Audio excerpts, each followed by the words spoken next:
Hai minasan, ohayou gozaimasu. Hari ini kita akan masuk ke bab baru yaitu bab 10 dengan judul Kyoshitsu no Naka, yang artinya adalah di dalam kelas. Jadi, pada bab kali ini kita akan belajar yaitu menyatakan inventaris kelas, yaitu barang-barang yang ada di dalam kelas. Lalu nanti juga kita akan belajar pola kalimat untuk pinjam-meminjam barang dalam bahasa Jepang. Nah, sebelum kita masuk ke kosakata dan pola kalimatnya, yuk kita simak percakapan berikut ini. Coba kalian pikirkan juga kira-kira mereka lagi ngomongin apa ya. Percakapan yang pertama. B-san no koko wa sugoi desu ne. ファシリティがいいですよ。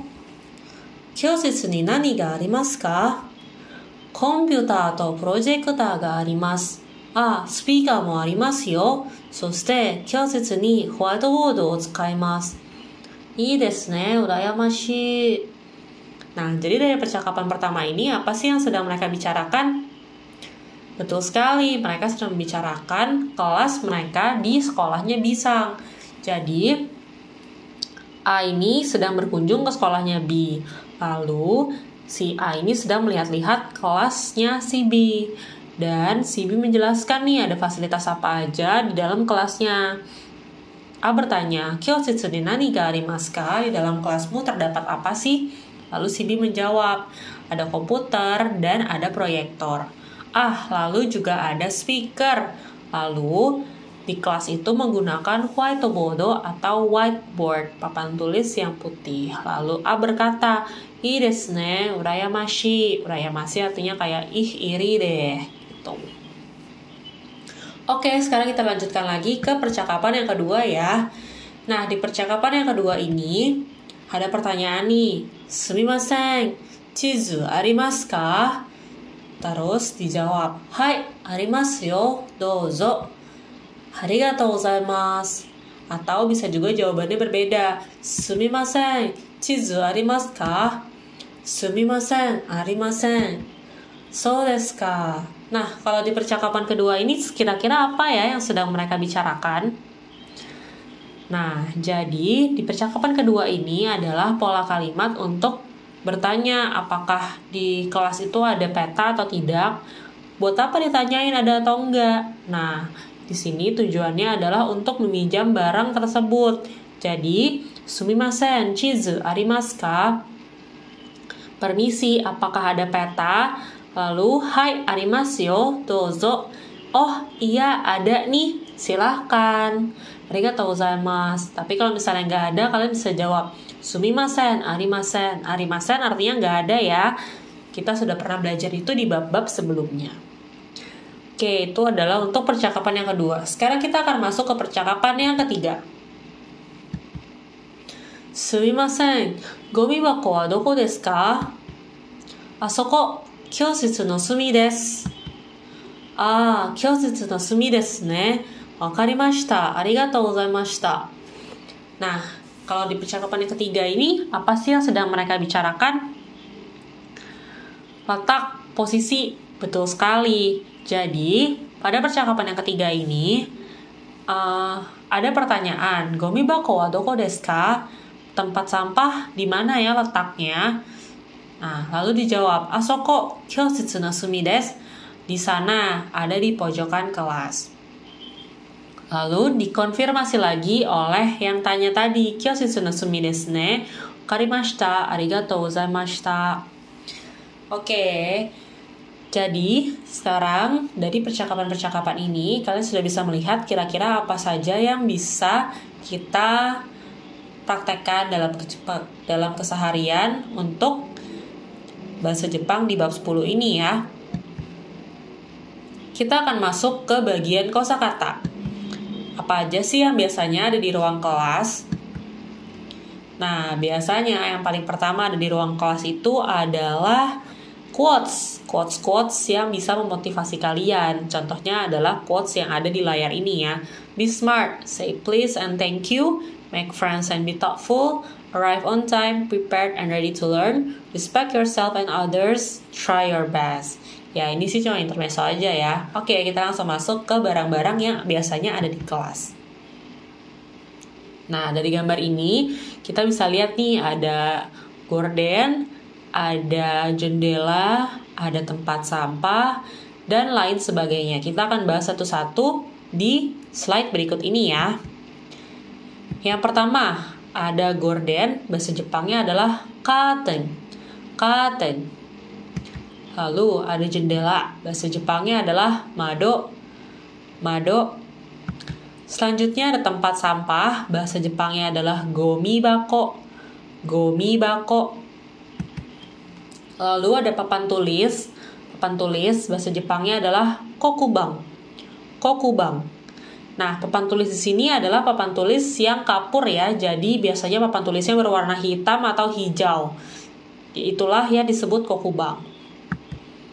Lalu ada tokei. Tokei, yaitu jam dinding ya, tokei.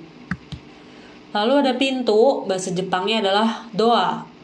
Doa. Selanjutnya, lorong, kita pernah belajar ini di bab sebelumnya. Bahasa Jepangnya adalah roka. Roka.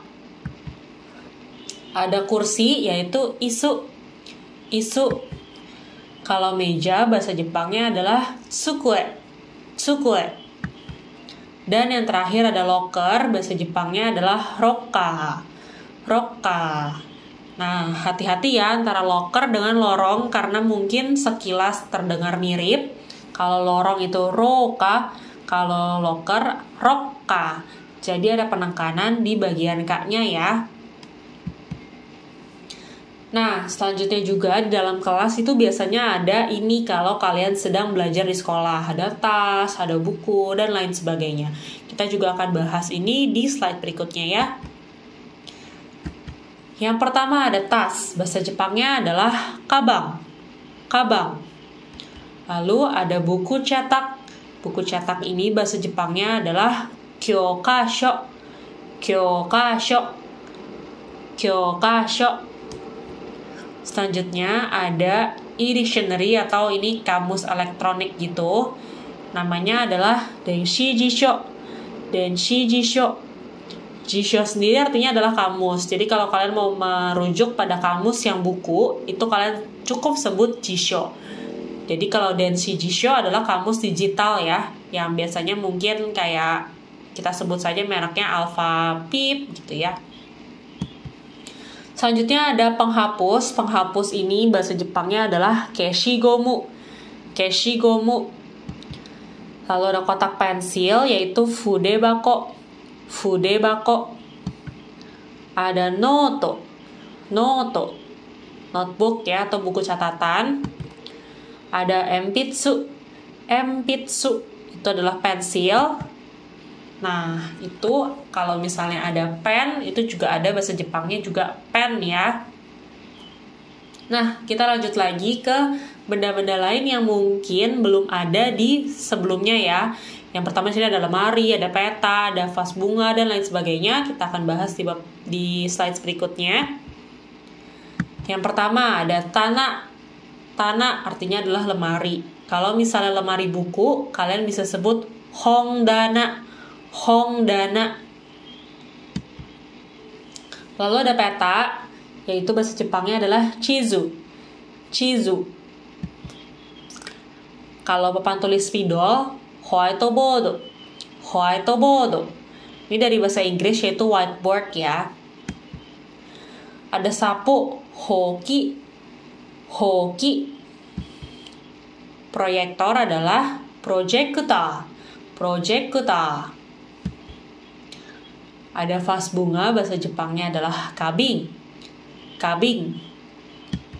Dan yang terakhir, perabotan atau furnitur-furnitur kelas itu kalau jadi satu kita sebutnya adalah bihing. Bihing. Setelah kita mempelajari kosakata-kosakata dalam bahasa Jepang, barang-barang apa saja yang di dalam kelas, sekarang aku mau kasih lihat lagi ke kalian, kelas di Sang Timur itu bagaimana sih? Sang Timur Kokono Kyosetsu. Coba ya kalian perhatikan gambar berikut ini. Nah, ini dia contoh kelas di Sang Timur. Biasanya memang ada map, Ada peta Jakarta dan peta Indonesia, lalu ada quotes-quotes, dan ada agenda, proyektor, dan sebagainya. Sekarang kita masuk ke kosakata untuk posisi benda. Yang pertama ada ue. Ue artinya adalah di atas. Lalu ada shita. Shita artinya adalah di bawah. Ada naka. Naka artinya adalah di dalam. Yoko artinya di samping. Dan yang terakhir ada sumi yang artinya adalah di sudut. Ada ue, shita, naka, yoko, dan sumi. Nah, di bab sebelumnya kita sudah pernah belajar tonari. Apa sih bedanya tonari sama yoko? Tonari dan yoko itu artinya mungkin dalam bahasa Indonesia sama-sama di samping. Tapi bedanya adalah kalau tonari itu digunakan untuk menyatakan objek yang sama. Contohnya, kalau kita lagi ngomongin pensil, itu juga harus ngomongin pensil juga. Sedangkan kalau yoko, itu mereka tidak harus bendanya sama selama mereka berada dalam garis horizontal atau samping menyamping gitu ya. Itu boleh menggunakan kata yoko. Selain itu, tonari itu biasanya digunakan ketika benda A dan benda B itu benar-benar bersebelahan. Jadi di antara mereka itu nggak ada benda-benda lain lagi yang sejenis sama mereka. Jadi misalnya kayak pensil, ada dua pensil nih, ada pensil A dan pensil B. Nah, di antara pensil A dan pensil B ini tidak ada lagi pensil C atau pensil-pensil yang lain. Sedangkan kalau yoko, kalau misalnya kita mau bilang ada pensil A, lalu ada handphone, itu juga masih bisa kita bilang yoko. Gitu ya. Jadi padahal di sesuai gambar di sini di antara pensil yang biru dan handphone itu ada pensil lain, ada kalender, ada buku catatan gitu ya. Jadi tonari dan yoko bedanya di sana. Untuk lebih jelasnya kita lihat contoh kalimat berikut ini. Untuk tonari. Contohnya, Evi sensei wa Ani sensei no tonari ni imasu. Ini berkata kalau Bu Evi berada di sebelahnya Bu Ani. Ada lagi, Tangerang shi wa Jakarta shi no tonari ni arimasu. Jadi artinya kota Tangerang berada di sebelah Jakarta, berada di sebelah kota Jakarta. Lalu, aoi enpitsu wa shiroi enpitsu no tonari ni arimasu. Ada pensil biru di sebelah pensil yang putih sesuai gambar yang sebelumnya ya. Nah, jadi di sini kita bisa lihat bahwa semua yang dibandingkan itu sama. Evi sensei dan Ani sensei adalah sama-sama manusia, sama-sama orang, sama-sama guru gitu ya. Terus kalau ada Tangerang dan Jakarta, mereka adalah sama-sama kota. Lalu ada enpitsu dan enpitsu, ini juga sama-sama pensil. Nah, disitulah baru kita bisa menggunakan tonari.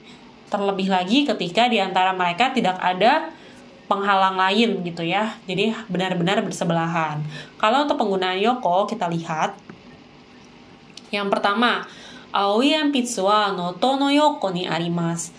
Pensil biru ada di sebelahnya atau di sampingnya si notebook atau buku catatan. Nah, kalau kalian ingat gambar yang tadi, pensil yang biru itu di sebelahnya itu ada pensil yang putih, baru ada buku catatan. Nah, tapi mereka masih bisa dikatakan yoko karena mereka masih ada berada di satu garis horizontal.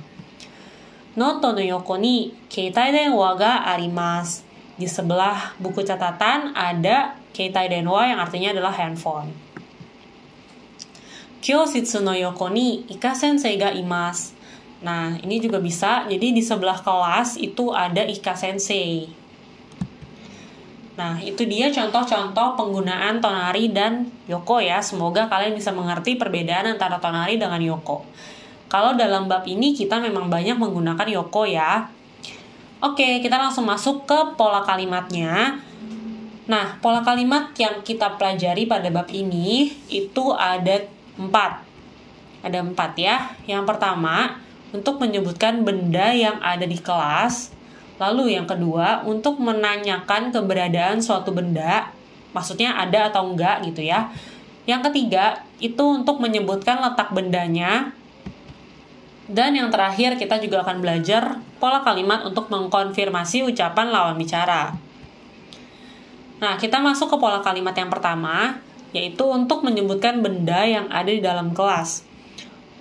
Nah, ini pertanyaannya ya. Kyositsu ni nani ga arimasu ka? Nah, kalian tinggal menjawab apa saja yang ada di dalam kelas. Misalnya tadi di percakapan itu ada komputer atau projector ga arimasu. Ada komputer dan ada proyektor. Atau di sini juga ada contohnya, Kyositsu ni chizu ga arimasu. Toshositsu ni hon ga arimasu. Di perpustakaan ada buku. Kochositsu ni tsukue to isu ga arimasu. Di dalam ruang kepala sekolah ada meja dan ada kursi. Nah, jadi polanya itu biasanya depannya kita sebut dulu ruangannya. Di sini contohnya kyositsu. Terus kita tambahkan partikel ni. Partikel ni ini berfungsi untuk menyatakan keberadaannya ya. Untuk dalam bahasa Indonesianya kita bisa terjemahkan menjadi di. Terus juga lalu kita sebut objeknya. Yang mau kita sebut apa nih? Misalnya ada map atau peta, ada jam atau ada apa gitu ya. Kita bisa sebutkan lalu kita tambahkan ga arimasu atau ga imasu. Tergantung ya. Kalau arimasu itu untuk benda mati yang kita pelajari dalam bab ini, tapi kalau seandainya kalian mau menyebutkan juga ada kucing atau ada sensei siapa, ada teman kalian yang namanya siapa, nah itu kalian harus menggunakan imasu, bukan arimasu. Jadi ingat ya, imasu untuk makhluk hidup, lalu kalau misalnya arimasu untuk benda mati. Selain itu kita juga bisa menambahkan keterangan ada berapa sih jumlahnya gitu ya. Seperti contoh yang paling kanan ini, Kyositsu ni tokei ga hitotsu arimasu. Di dalam kelas ada 1 buah jam. Hitotsu artinya 1 buah. Toshositsu ni tsukue to isu ga 6 arimasu. Di dalam perpustakaan, meja dan kursi ada 6 buah. Nah, jadi di sini kalian juga diminta untuk menghafalkan hitungan 1 sampai 10 dalam bahasa Jepang itu bagaimana. Nah, ini kata bilangan ya. Kalau misalnya untuk kalian tanya ada berapa, nah itu bahasa Jepangnya adalah ikutsu. Ikutsu. Nah, kita sekarang mulai berhitung bareng-bareng ya. Yang pertama, 1 buah hitotsu. Hitotsu. 2 buah futatsu. Futatsu. 3 buah mitsu. Mitsu. 4 buah yotsu. Yotsu. 5 buah itsutsu. Itsutsu. Nah, di sini aku pause dulu karena kalian harus perhatikan baik-baik ya hurufnya. Misalnya contohnya ada yotsu dan itsutsu. Kalian bisa lihat bahwa ukuran tsu yang di tengahnya mereka itu berbeda. Kalau yotsu, tsunya itu kecil yang di tengah, makanya kita bacanya yotsu. Jadi double T gitu ya. Tapi kalau misalnya yang 5, itu tsunya hurufnya besar, jadi kita baca itsutsu. Nah, kalian harus hati-hati ya. Oke, kita lanjut lagi yang ke-6. Mutsu. Mutsu. Lalu 7, nanatsu. Nanatsu. 8, yatsu. Yatsu. 9, kokonotsu. Kokonotsu. Dan 10, to. To. Nah, ini adalah biasanya kalau dalam bahasa Indonesia kita terjemahkan belakangnya 1 buah, 2 buah, 3 buah, 4 buah, dan seterusnya gitu ya. Hitotsu, futatsu, mitsu, yotsu, itsutsu, mutsu, nanatsu, yatsu, kokonotsu, to. Dan kalau untuk pertanyaannya kita menggunakan ikutsu. Sampai sini semoga jelas ya. Kalau gitu kita lanjut lagi ke pola kalimat berikutnya. Nah, pola kalimat berikutnya ini adalah untuk menanyakan keberadaan suatu benda di dalam kelas. Kayak ada nggak sih tujuan yang ditanyain tuh buat apa sih? Sebenarnya dalam bab ini kita mau belajar, kalau ada mau pinjem dong gitu. Sumimasen. Titik-titik ga arimasu ka? Sumimasen permisi ya, karena kita mau nanya, jadi pastikan kita menggunakan sumimasen dulu. Nah, terus tinggal ditambahkan apa sih yang mau kalian minjam, misalnya sapu atau pensil, penghapus gitu ya. Nah, kalau teman kalian menjawab, hai, arimasu yo, dozo. iya ada kok, silahkan. Tapi kalau misalnya nggak ada, sumimasen, arimasen. Nah, jadi contohnya ya, sumimasen, chizu ga arimasu ka? Apakah ada peta? Tuh kan, hai arimasu yo, dozo. Iya ada, nih silahkan pinjam. Gitu. Atau misalnya kalau sapu ya, sumimasen, hoki ga arimasu ka? Apakah ada sapu? Sumimasen, arimasen. Gitu. Contohnya, oh sorry gak ada, mungkin lagi dipakai atau lagi gimana, jadi nggak bisa dipinjemin juga. Gitu ya. Oke, selanjutnya untuk menyebutkan letak benda. Nah, kalau letak benda ini, itu kita pertama, ini pola kalimatnya. Jadi ada benda A dan ada benda B. Benda A wa benda B no posisi des. Posisi itu yang mana? Tadi yang ada ue, shita, yoko, naka gitu ya. Nah, contohnya nih, contoh kalimatnya. Toke wa kokubang no ue desu. Toke wa kokubang no ue desu. Jam dinding ada di atas kokubang atau papan tulis. Ya. Nah, di sini bisa lihat sendiri di gambarnya juga ya. Jam dindingnya itu berada di atas papan tulis. Jadi kalau misalnya seandainya kalian mau menyebutkan yang lain, mungkin ada buku di dalam lemari. Tana no naka hong ga arimasu. Atau hong wa tana no naka desu. Nah, jadi sebenarnya ada beberapa bentuk kalimat ya. Nah, kita coba lihat kalimat yang selanjutnya. Toke wa kokubang no ue ni arimasu. Toke wa kokubang no ue ni arimasu. Jam dinding berada di atas papan tulis. Sebenarnya sama aja artinya dalam bahasa Indonesia, cuma kalau mau lebih singkat kita biasanya menggunakan langsung des di belakangnya. Tetapi kalau untuk lebih detail, lebih baik kalian menggunakan yang ni arimasu. Nah, ini sama aja ya. Toke wa kokubang no ue ni arimasu.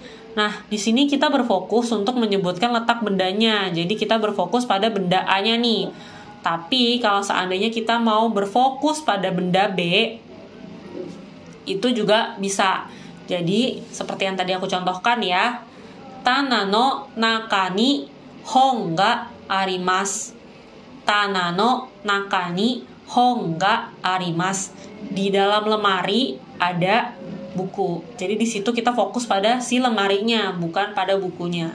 Tapi kalau kita mau fokus pada bukunya, kita ganti jadinya hong wa tana no naka desu. Hong wa tana no naka ni arimasu. Gitu. Ini untuk pertanyaannya ya. Doko desu ka? Jadi misalnya tadi kita ngomongin jam, toke wa doko desu ka? Atau buku, hong wa doko desu ka? Gitu.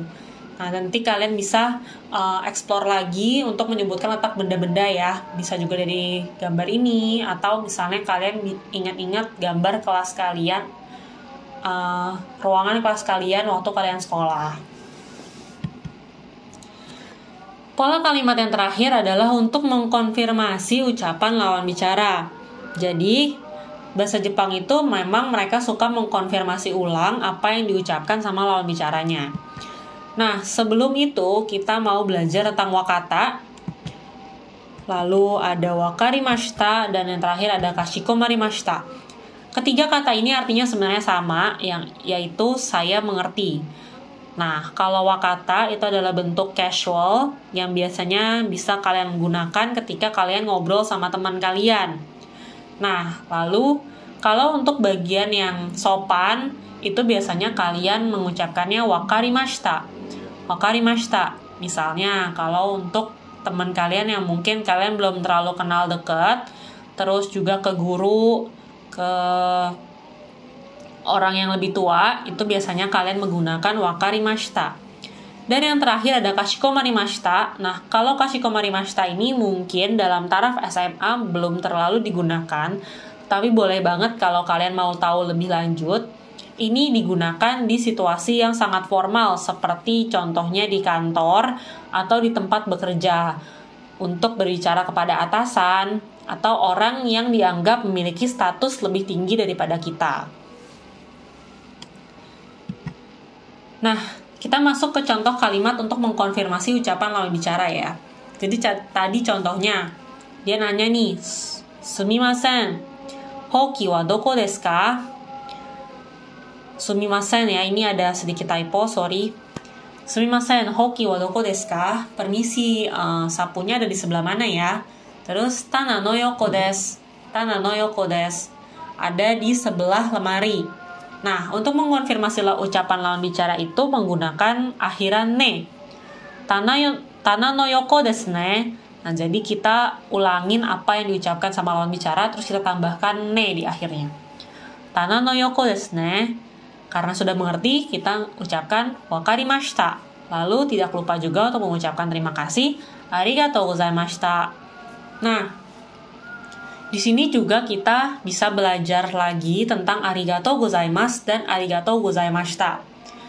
Sebenarnya dalam konteks ini, mereka itu bertanya, hoki wa doko desu ka? Dia tuh nanya, sapunya ada di sebelah mana? Karena mereka itu konteksnya ingin mengembalikan sapu tersebut. Mereka tuh habis pinjam, terus mau dikembaliin. Kembaliinnya di mana nih tempatnya?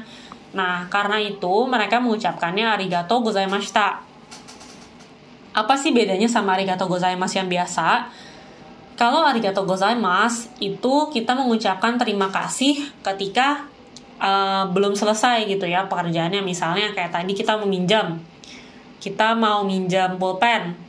Kita akan bilang saat dikasih kita bilang, oh arigatou gozaimasu. Habis itu kan kita pakai tuh pulpennya. Nah, kalau kita udah pakai pulpennya terus kita balikin lagi ke dia, kita bisa bilang arigatou gozaimashita. Ini makasih ya udah selesai pakai gitu. Jadi itu bedanya arigatou gozaimasu dengan arigatou gozaimashita. Contohnya kalau misalnya kita ya di sini konteksnya untuk meminjam gitu ya. Misalnya juga pinjam sapu di sini. Kalau kita baru minjam, baru dikasih nih barang pinjamannya, itu kita bisa bilangnya arigatou gozaimasu. Tapi kalau misalnya emang udah selesai pinjamannya, kita bisa bilang arigatou gozaimashita. Jadi karena ini bentuk past tense kan kalau mashita itu, jadi dia artinya kegiatannya itu sudah selesai. Nah, ini adalah tugas kalian. Kalian diminta untuk make your own sentences, membuat kalimat sendiri dari pola kalimat yang sudah kita pelajari. Nah, membuat kalimat tersebut sebagai tugas kalian juga sampai minggu depan ya.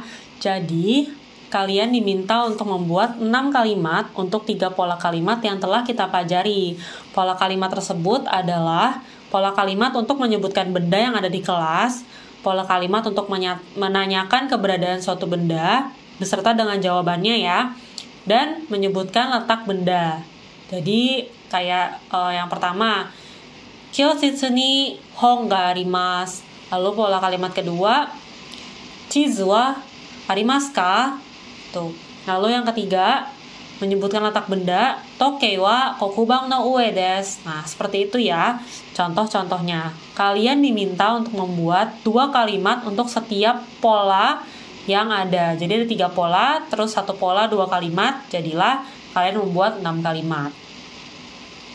Selain itu, kalian juga diminta untuk membuat halaman 140 nomor 1 sampai 4. Nah, ini juga kalian tulis soal. Nah, ini bareng aja kerjainnya sama yang 6 kalimat tadi. Boleh di kertas, boleh di buku tulis, terserah kalian. Boleh pakai pensil, boleh pakai pulpen.